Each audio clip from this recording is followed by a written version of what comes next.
reminder to the viewers, this might be sped read because of our mistake of our the previous recording that we had to delete. So we're probably going to be speed reading or making different comments than what we previously recorded because the recording got screwed up. So yeah, speed reading and all that. Sorry about the speed reading, especially if you're interested in the story and the dialogue and the characters. Okay. I guess that explains everything, but it's hard to believe, you know. It's not that I don't trust Ziva, but I can't say the same about McDonald Duck or whoever you are. We also should just call him McDuck. Scrooge. How many copyrights did you just violate by calling me that? A few. I told you last time that I was using a fake name. My real name is Ciaran Endian. Ciaran McDuck. Whatever, I'm Luce Arie, by the way, but it seems like you already knew that. Tall and athletic is my name. One of my teammates told me your name during the game, that's all. I didn't know your last name. It sounds lovely. That still doesn't explain why you disappeared yesterday. Well, you can discuss that amongst yourselves. I've done my part. Don't worry about the committee for today. We'll just have to reschedule it for another day. We're missing some of the other members anyway. Goodbye. I'll go look for Ase and make sure he's still alive. You guys can keep chatting here. Good luck. I'm out of here. Auf Wiedersehen. Thanks for leaving us, McLiar. Yeah, fine. Run. I'll get you later. Suddenly it's just Luce and I, which is scary. Because it'll be awkward. Left alone together in a really awkward situation. It's normal for people who've only just met to have nothing to talk about, but this is just abnormal. I don't know what else there is to say. Luce doesn't seem to have any connection with those weird emails at all. And I'm not even sure if I still want to find out the truth behind them anymore anyways, because it gets me into trouble. I guess I should probably tidy up the mess I made earlier. Is that okay with you?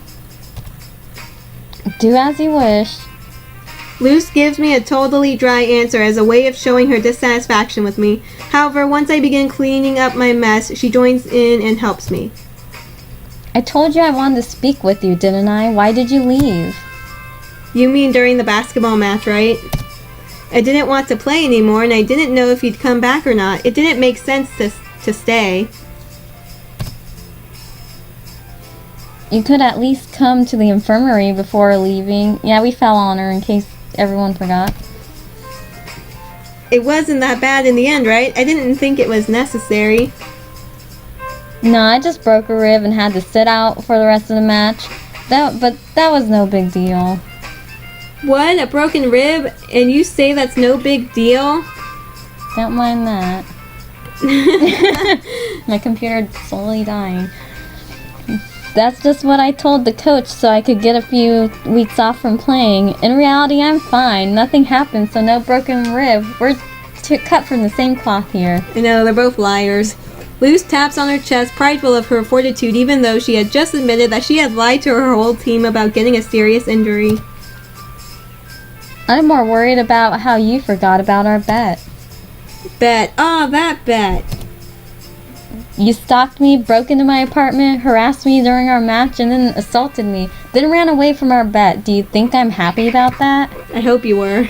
Okay, you did win that bet, but I think Ziva already explained everything, didn't she? It was all one big misunderstanding. Luce smirks for a few seconds before deciding how to respond to my statement. We also talked about how you had to prove to me that I could trust you. You need to fulfill some requirements. Go on a date. I'm kidding. What Ziva told me was really nice and all, but what if she's covering for you? I can't take your word at face value. I need more than that to believe you. I'm not gullible. So you plan on taking advantage of the situation since you won that bet? Exactly. Oh, not exactly. I'm genuinely curious, you know? I'm a curious girl. You're too curious. Not to mention all the problems you have caused for me. What are you going to do about those, eh? I could even sue you if I really wanted to. Do you have any money? You're like in high school. Do you have any money to sue somebody? Does your dad have money? Anybody? Anyway, it's not like Ciaran has any money to cover his butt, you know, if he really did get sued. Let's not get carried away. No need to involve the law. Why not? Do you think I'm bluffing? I'll go there. Alright. If it's compensation you want, then I've got something. What if I show you a place where you can draw in peace? What? Drawing. You like drawing, don't you? I saw you doing it the other day. Evidently, you don't have a better place to do it. So how about I tell you about a place that'd be perfect? Where'd you get that idea? The other day was honestly a one-time thing. I don't... For some reason, Luce tries to deny something obvious. It's weird. At first, she acted like she didn't know me, and now she's refusing to admit that she likes drawing. She's contradictory. The scraps of paper I saw in the garbage on the day you were drawing in the playground had more than doodles on them. It was like they were part of a story or a comic. He's snooping in the garbage. She should have not left her doodles in the garbage. He's like a creepy detective. One draws outside to capture landscapes, not to create comics. At least no one with as many scraps as you had left behind. At least he wasn't smelling them. In your room, I couldn't find any of the art supplies, even though it took you less than a minute to get in and out of your apartment. You were definitely in a rush, too, since you left your bedroom light on, but you were still careful enough to hide your art supplies for some reason. You returned home shortly afterwards, so whatever you went to do, you didn't want anyone else to know about it. You were so cautious to hide it all, even though you weren't gone for more than 5 minutes. I don't know why you're hiding your artistic hobby from your family. I think you're pretty good at drawing. Being embarrassed about it doesn't make sense. In any case, an abandoned playground isn't really the most comfortable or safest of places, not if you want to draw properly. Luce doesn't respond, stunned. She doesn't know how to react. Maybe I shouldn't have said anything about it. I'm trying to clear my name, but it seems like I might have been a bit too thorough in my analyzation. Okay, let's say that I'm interested. I can't go and follow you around after what's happened. I've already told you that I need to trust you first.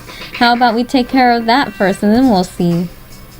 I shrug. I don't know what she's thinking, but it can't be worse than what has already happened.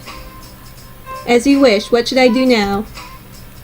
Do you promise that you won't back out this time? I promise I won't back out. Scout's honor. Hand up. Stick a needle in my eye. Really? No matter what? Look, not everyone does, but I always fulfill my bets and promises. Cross my heart, hope to die. Stick a needle in my eye. Good, then come with me. If you dare. Suspicious. Commercial break. No, I'm kidding.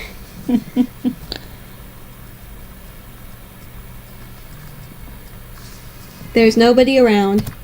With my hands stuffed in my pockets and my eyes darting around, I casually lean on the door of the teacher's lounge. After I confirm that no one else is around, I quietly turn the doorknob. Oh, it's locked. And unexpectedly, the door to the lounge is locked. On the bright side, it also means that nobody is inside, which only makes things easier in the end. Let's see what we have here. I shake the knob a little and decide on the best course of action. I open my wallet and take out my ID. I swiftly push it through the door crack, which easily unlocks the door. Once I'm inside, I look in one of the cabinet drawers like Luce had instructed me to, and I find a set of keys. I grab them and get out of the lounge. You basically told him to steal. Why can't you steal it? Wow, that was fast. I was scared there for a second when the door was locked. How did you manage to get it open? It's easy as long as you have a credit card or plastic ID on hand. You'd be surprised by the amount of doors you can open that way, especially if they're old. Pickpocket, thief. And I always carry a lockpick with me in case that doesn't work. Or I also could have used a bump key. The art of lockpicking is so very beautiful. How many doors have you unlocked? That explains how you got into my house. Who knows where you learned that? From Mom and Dad. No, I'm kidding. I don't know where you learned it from. Parenting goals. I've already told you that the door was already opened. I didn't pick the lock. Sarah, so makes me laugh. Of course, Mug. Of course. You aren't in any position to talk after what you asked me to do. How did you know that the keys were in there, and what do you plan to do with them? To serve justice.